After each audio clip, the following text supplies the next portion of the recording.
13. Oke, lanjut dari sana ya. Berkatalah raja, pergilah melihat. Di mana dia? Oh, raja ngamuk nih.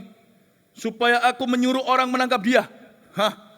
Lalu diberitahukanlah kepadanya dia ada di Dotan. Katakan Dotan. Ya. Dotan ini adalah sebuah kota yang unik. Kota tanpa penjagaan. Jadi ini seperti berbicara secara profetik dalam kehidupan kita. Kita lihat dulu ya, ayat 14 nanti saya jelaskan Dotan. Maka dikirimnyalah ke sana kuda serta kereta dan tentara yang besar. Ngapain lo? Cuma mau tangkap satu orang lo, kirim sekerajaan. Sampailah mereka pada waktu malam lalu mengepung kota itu. Jangan heran ya, kadang-kadang seperti ada api menyala di dalam jiwa kita ketika kita mengalami ujian pencobaan. Jangan terlalu rasa terkejut kalau kita itu sekali-kali mengalami bara api. Atau kita mengalami seolah-olah baptisan api, kita diuji. Yang kita rasakan itu sudah tinggal sisa 1%. Paling maksimal 10%. Tahukah Anda bahwa tiap hari ada peperangan rohani untuk hidup kita? Tiap hari ada peperangan rohani untuk hidup kita. Saya coba sekarang khotbahkan mata Nabi. Ya, saya bukan khotbah dari hati Tuhan, tapi saya khotbah dari matanya Tuhan. Izinkan ya, saya pengkhotbahin khotbah dari matanya beliau, bukan dari hatinya sekarang.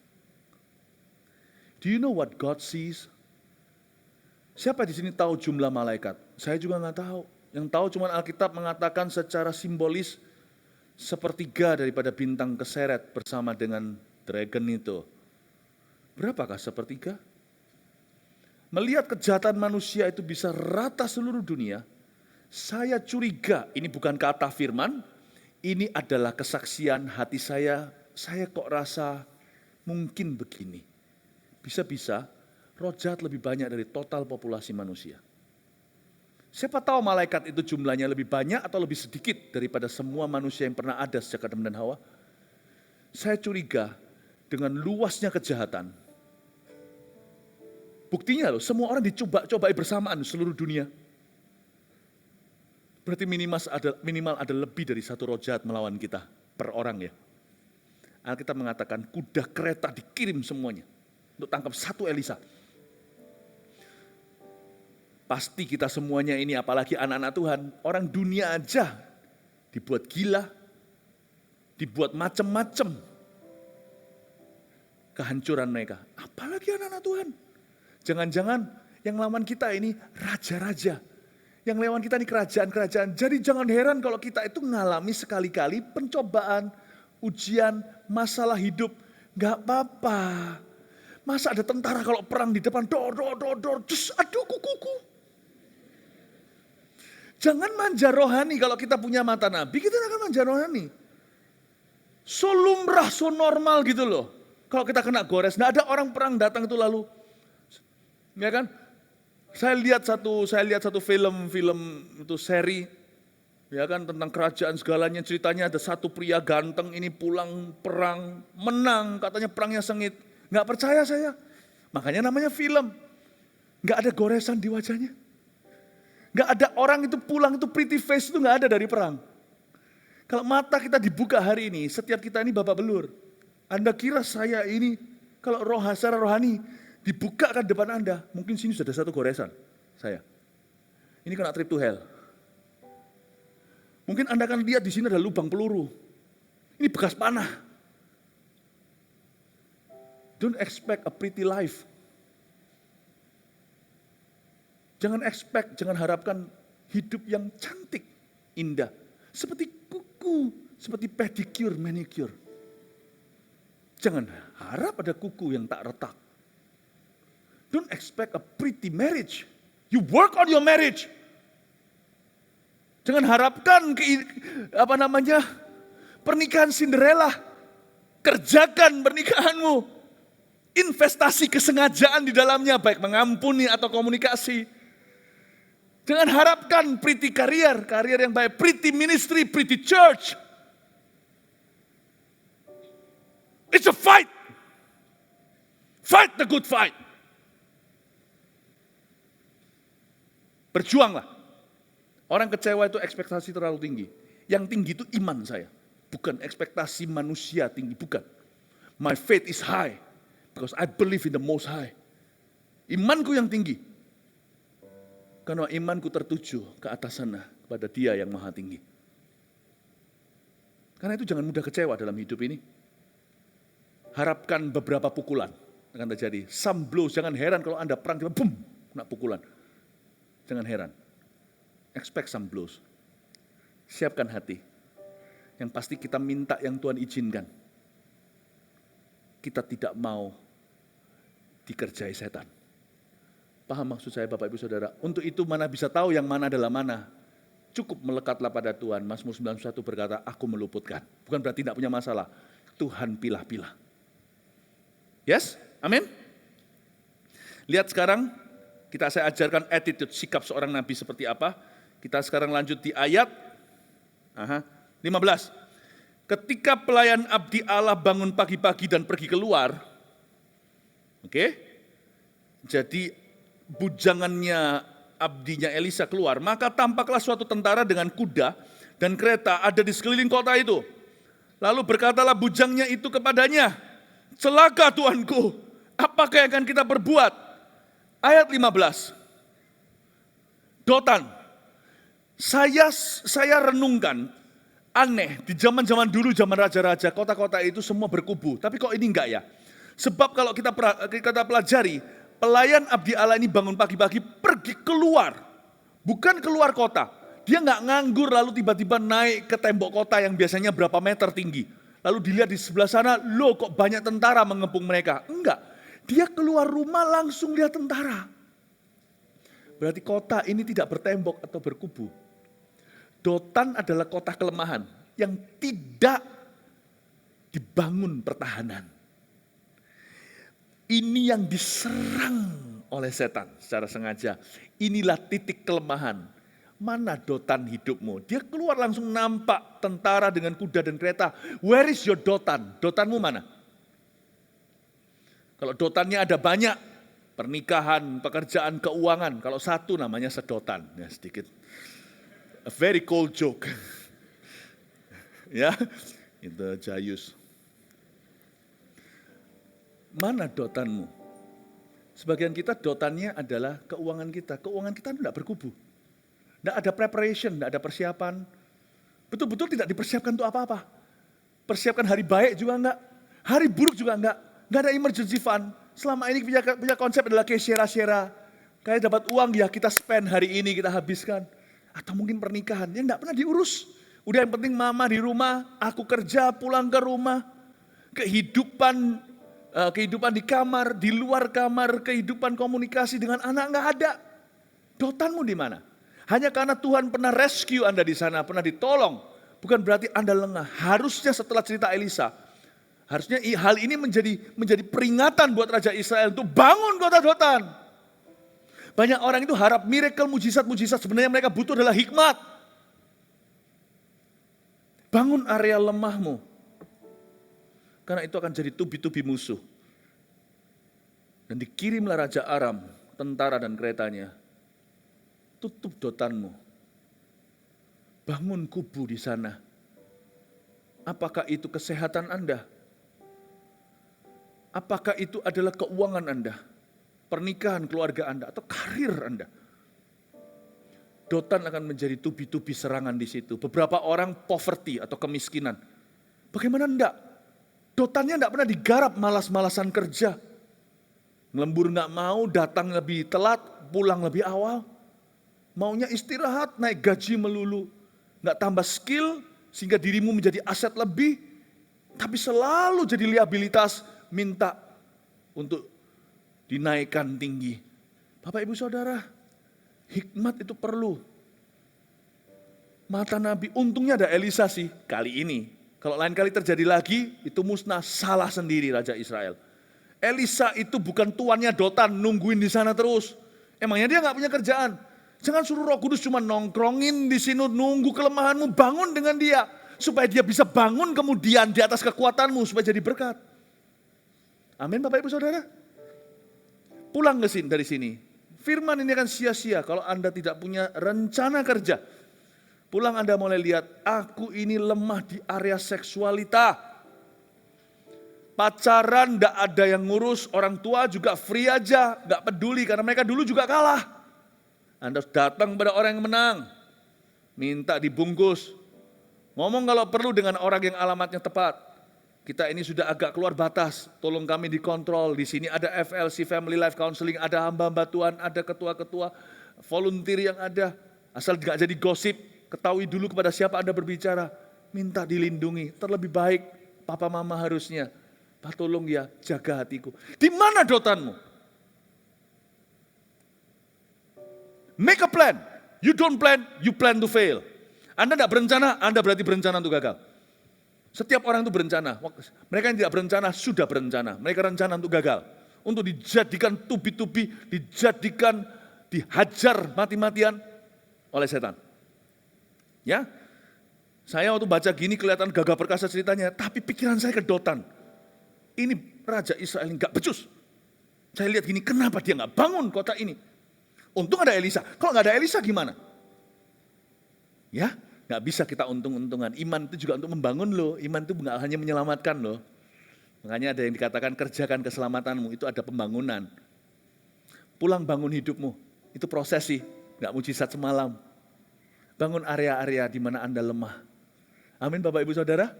Ya, puji Tuhan. Ayat yang ke-16, 15 dikatakan gini, coba dengarkan apa yang dikatakan oleh bujangnya itu. Celaka tuanku, apakah yang akan kita perbuat? Ayat 16, jawabnya, ini jawab Elisa. Jangan takut sebab lebih banyak yang menyertai kita daripada yang menyertai mereka. Coba kita garis bawahi kata bujangnya, celaka tuanku apakah? Apakah yang akan kita perbuat kan? Tapi saya garis bawahi cuma 3 kata. Celaka tuanku apakah? Versus ayat 16 punya jawaban Elisa. Jangan takut sebab lebih banyak yang menyertai kita. Bla bla bla. Jadi garis bawahi jangan takut sebab. Coba ditandingkan ini 2. Celaka tuanku apakah versus jangan takut sebab. Anda di pihak mana? Celaka tuanku apakah? Atau jangan takut sebab. Menghadapi masalah itu harus pakai jangan takut sebab. State your reason. Cetuskan alasanmu kenapa engkau harus menang dan bisa menang. Kenapa Tuhan bilang kamu menang? Anda dan menang. Cetuskan alasan Anda kenapa Anda tidak takut dan tidak khawatir. Waktu saya khawatir saya beritahu, Tuhan perintahkan jangan khawatir. Tuhan itu responsibel tanggung jawab. Kalau dia bilang jangan, pasti ada backup plan-nya. Saya ngomong sama diri saya sendiri. Makanya itu orang kalau gila ngomong sama dirinya sendiri. Pernah lihat orang gila kasihan ngomong sama dirinya sendiri. Tapi orang kalau tidak mau gila, ya harus ngomong sama dirinya sendiri. Nah sekarang tinggal gila tidak gila, apa yang kau omongkan terhadap dirimu sendiri. Orang gila itu bilang, celaka aku, apakah? Hidupnya penuh dengan pertanyaan yang tak berujung dengan jawaban. Karena pertanyaan itu didorong dengan nafas kekhawatiran, dia nggak cari jawaban. Dia panik saja, celaka, dia sudah kutuki dirinya. Tuanku celaka apakah? Saya tidak mau menghadapi hidup kayak gitu. Menghadapi hidup kayak gitu sengsara. Saya mau hadapi hidup dengan kalimat berikutnya. Jangan takut sebab. That's how I face life. Begitulah cara saya menghadapi setiap problema hari demi hari sebelum matahari terbenam. Kesusahan sehari untuk sehari. Jangan takut Philip, sebab. Saya tidak akan berkata, celaka Philip, apakah? Your attitude, sikapmu, hatimu akan menentukan kemenanganmu. Tuhan sudah beli kemenangan. Anda dapat tidak?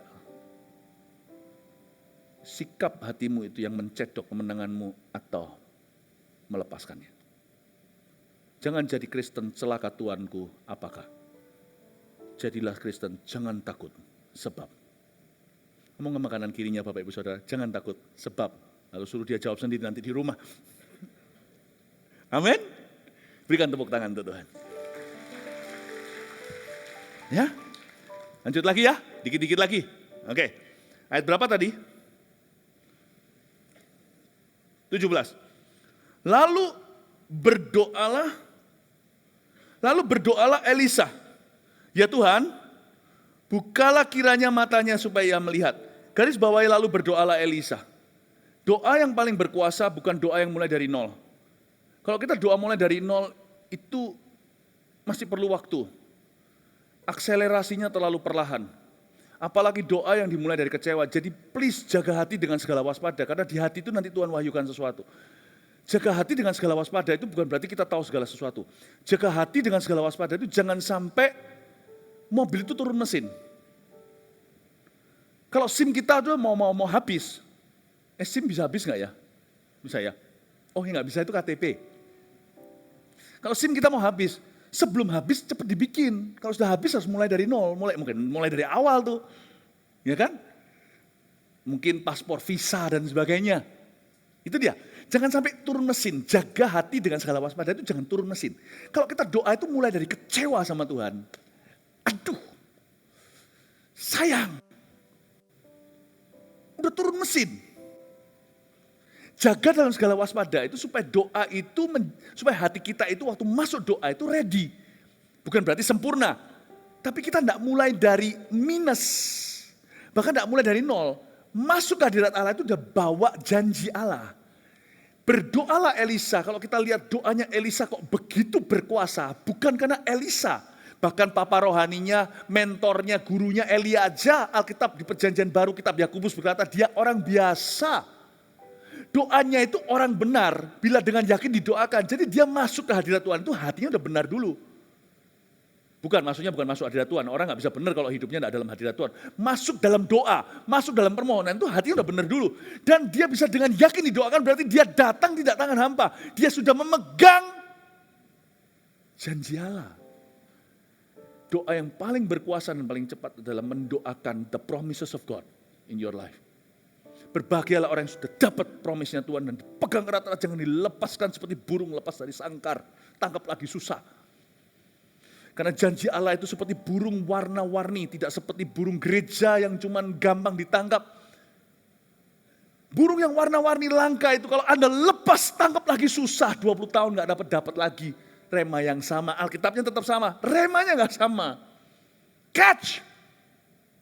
Segala waspada masukkan dalam sarang di sini.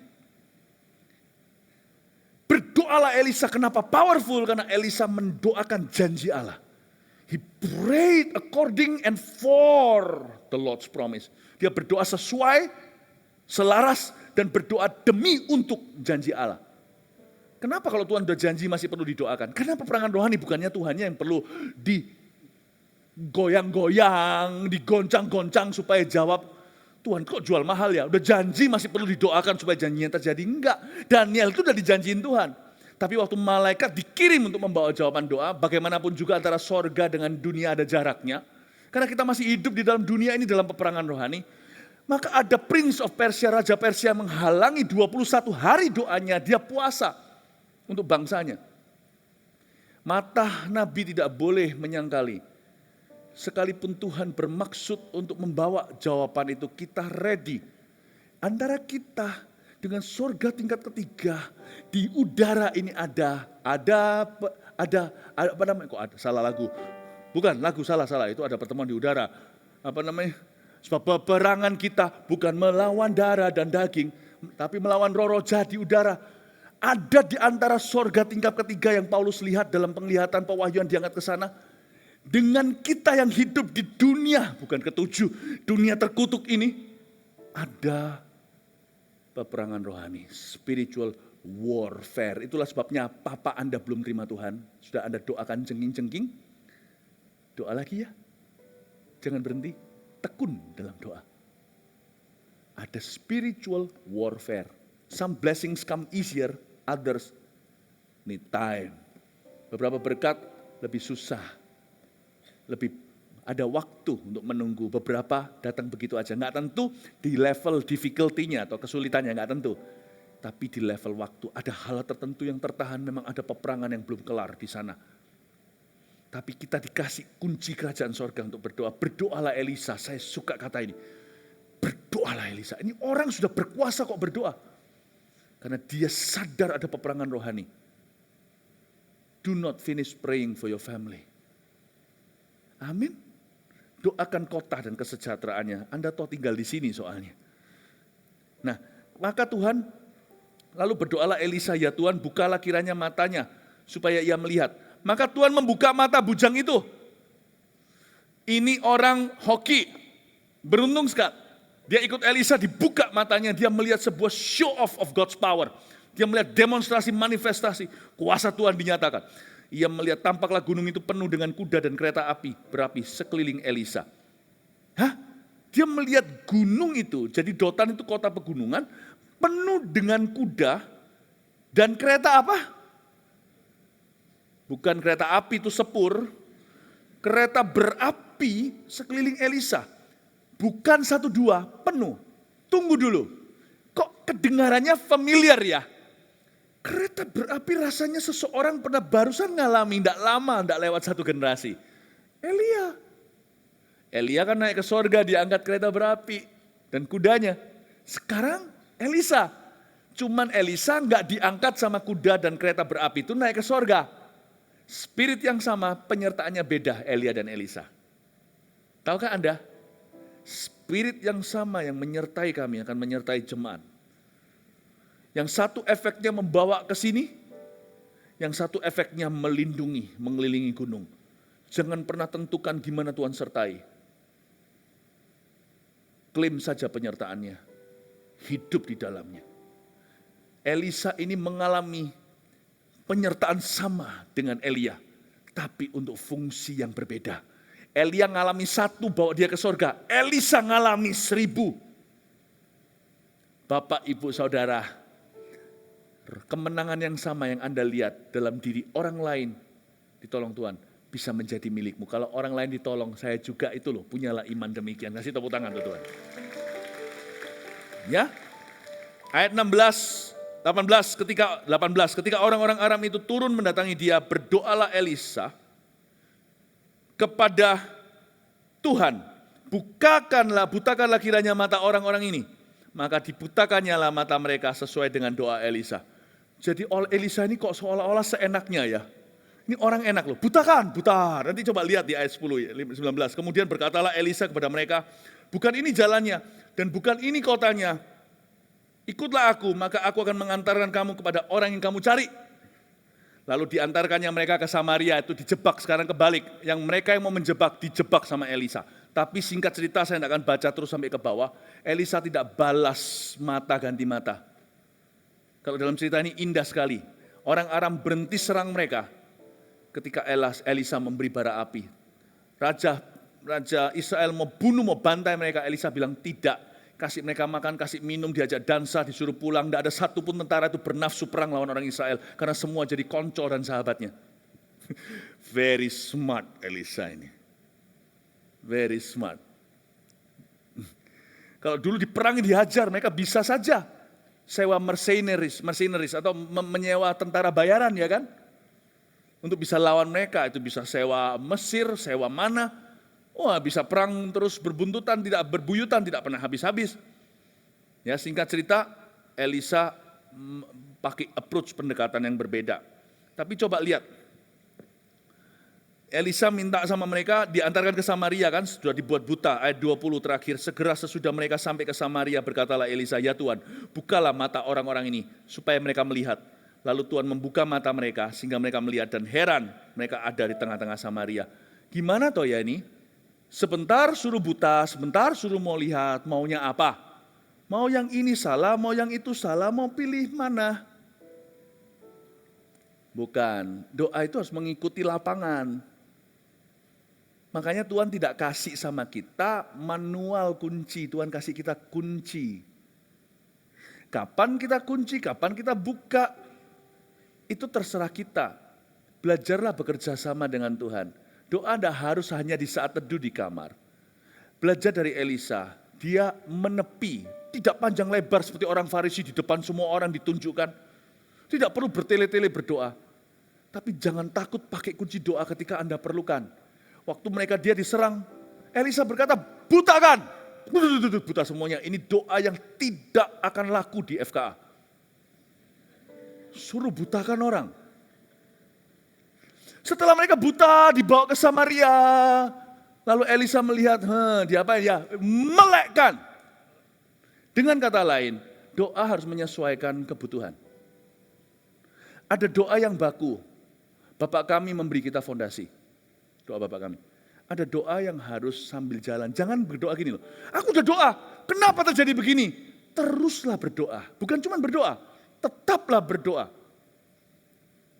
Seperti Nehemia, ketika dia ketemu raja, dia berdoa tuh di hati, sementara matanya menatap sang baginda, di hati dia berdoa agar raja tergerak. Bangunlah komunikasi, belajarlah seni menjerit di dalam hati kepada Kristus. Dia dengar kok, nggak pakai suara juga dengar. Ya, sekalipun kalau Anda mau tabrakan gitu ya, mau tabrakan, makanya itu jangan sebut nama Yesus dengan sembarangan. Demi Yesus sekalian jangan, supaya nanti doa tidak dianggap sembarangan sama Tuhan. Katakanlah kalau Anda itu biasa doa latah, kita ini doa yang paling latah apa? Doa makan. Tuhan Yesus setelah selesai amin, lalu kita pikir, tadi sudah doa belum ya? Terlalu biasa kita berdoa, ya kan? Katakan saking latahnya, udah biasa. Waktu saya kecil diajari di sekolah soalnya. Waktu saya kecil diajari untuk berdoa, saya diajari untuk doa makan. Doa makan itu udah hafalan di sekolah, di SD, saya sekolah Katolik dulu. Nah kalau kita, suatu hari saya pernah setir mobil. Ini memalukan sekali.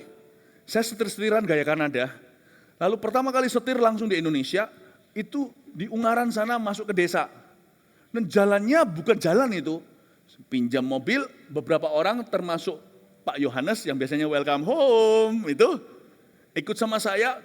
Pada waktu itu saya mau nabrak sapi. Mobil rental itu mau saya tabrakkan ke lembu. Waktu mau tabrak itu doa latah saya keluar. Tuhan berkati makanan minumanku. Bukan hanya kadang-kadang ya, kita punya pikiran itu menyimpan store memori-memori lama loh.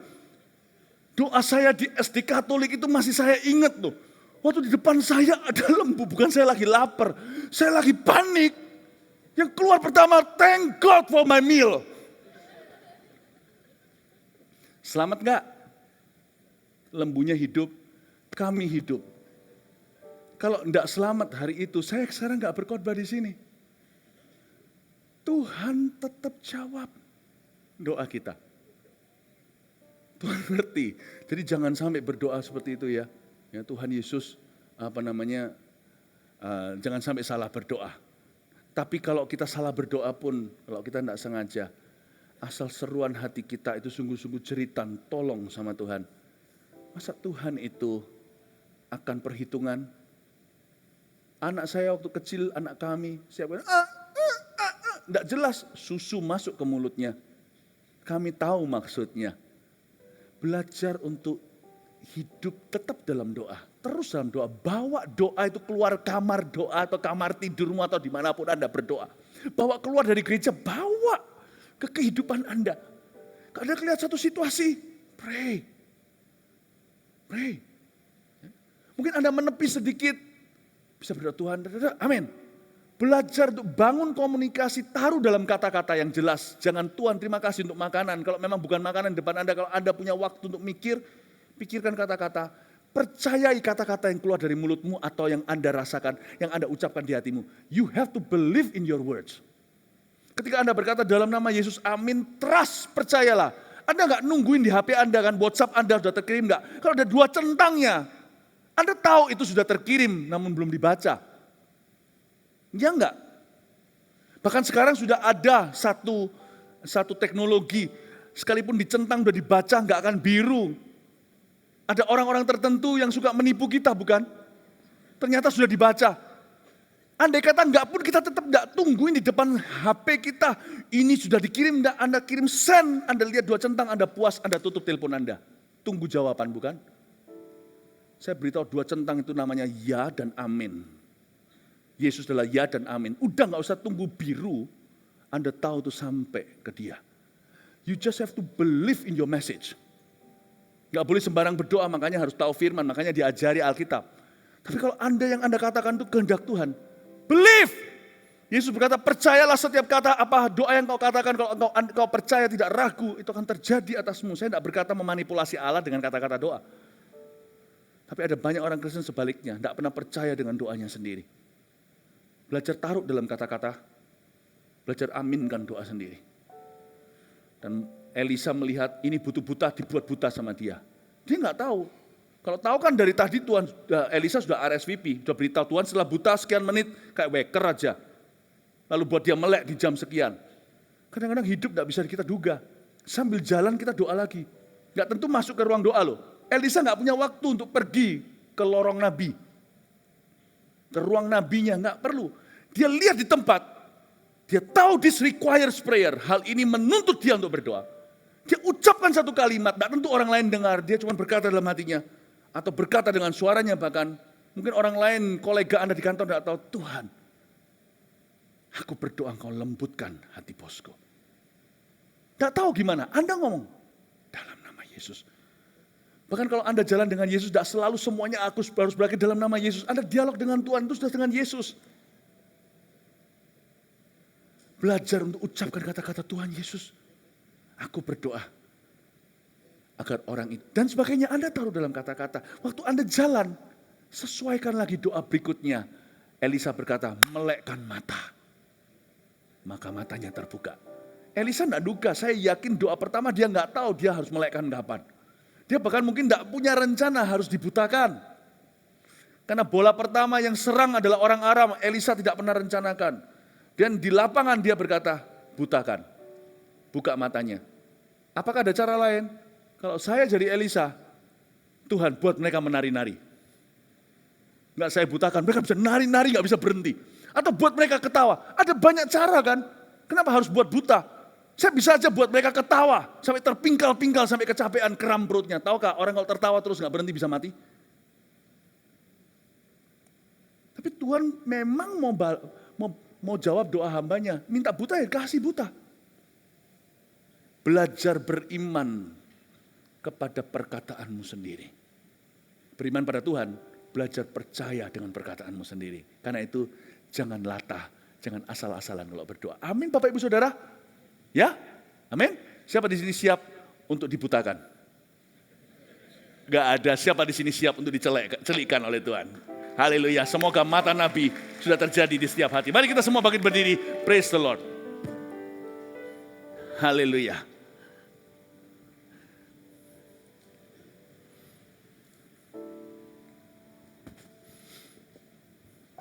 Coba tanya sama saya, besok saya saat teduh mau doa apa? Saya tahu kira-kira, ada beberapa yang bagus, syukur contohnya, thank you. Coba tanya sama saya, besok saya bacaan Alkitab kemana saya bisa beritahu. Anda seharusnya sudah curiga, saya lagi baca Raja-Raja. Khotbah saya selalu saat teduh. Coba tanya saya, besok sepanjang hari kira-kira ada doa-doa apa lagi yang saya naikkan? I don't know. Lihat sikon. Besok hari apa sih? Senin kan? Saya nggak tahu. Besok kira-kira nih, saya ada rencana sih ini itu, tapi apa yang terjadi di antara soalnya? Lihat sikon. Doa bagi saya itu perjalanan. Sama Tuhan saya bawa. Doa saat teduh baku. Firman bacaan saya semua teratur, sistematis. Anda mau tanya, doa saya apa aja sepanjang hari besok? Tunggu besok. Learn to adventure with God in prayer.